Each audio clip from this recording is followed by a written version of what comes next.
No, you're an evil dictator who enrages Mother Russia and shills for Turkey and the West. Изтеглих кредити, сключих заеми, привлякох чужди капитали, внесох земеделчески машини, породи с добитък и култивирани семена и разсъди от Европа.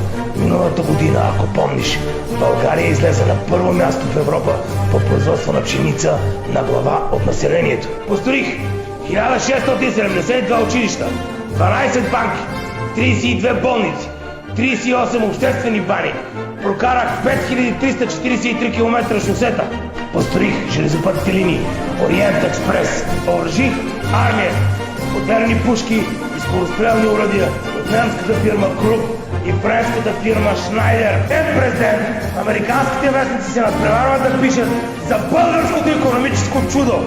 И всичко това направих аз, Стефан Стамболов, за 5 години!